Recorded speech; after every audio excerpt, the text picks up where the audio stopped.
Il est spécialiste du chronodax et il va tout nous dire sur ce marché voisin où il se passe plein de choses. Éric Seban, bonjour, vous êtes trader et coach bien sûr, bonjour à vous. Bonjour Fabienne.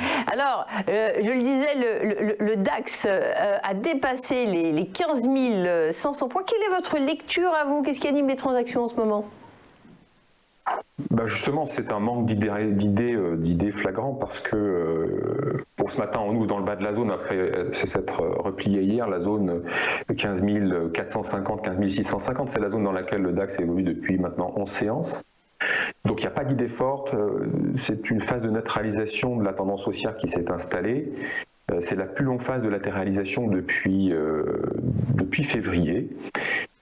Ça marque le pas. Voilà, les phases comme ça sur le marché, c'est normal, hein, on connaît cette alternance. Et là, nous sommes dans une phase de neutralisation de la tendance haussière qui domine depuis des mois, avec des séances qui alternent également des niveaux de volatilité intraday, en tout cas très inégaux.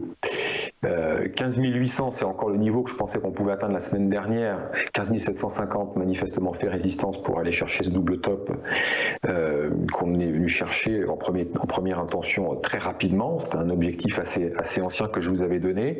Et puis là, on marque le pas. 15 750, manifestement, ça fait résistance. Donc, le DAX, c'est non directionnel pour le moment, on était haussier pour l'instant, c'est la phase de neutralisation. On voit bien que sur le graphique, alors c'est beaucoup plus parlant que sur un graphique 4 heures, mais en intraday, la zone est bien marquée. Toutes les zones de support et de résistance du graphique sont parfaitement marquées toute la journée, mais avec beaucoup de précision.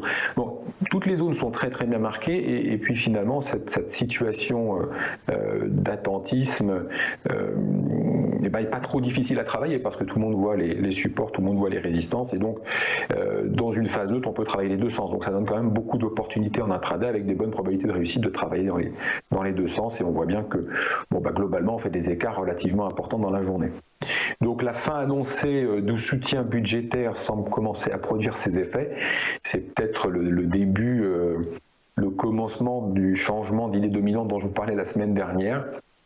On va voir, c'est sûr que là pour le moment en tout cas pas mal d'opérateurs se posent des questions pour l'instant sans réponse.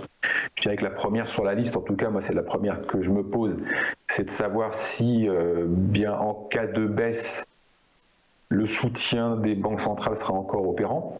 On verra, ça effectivement, ça va être un point très important et je pense que personne n'a envie de payer pour voir. Donc il y a des stratégies qui sont en train de se réorganiser parce que ce genre de questions, pour le savoir, il faut que ça baisse et quand ça va baisser, ça sera trop tard. Donc il y a des choses qui sont en train de bouger, des positions qui sont arbitrées, peut-être des changements de stratégie. Il y a des acheteurs qui se posent la question de savoir s'ils ne vont pas changer de camp.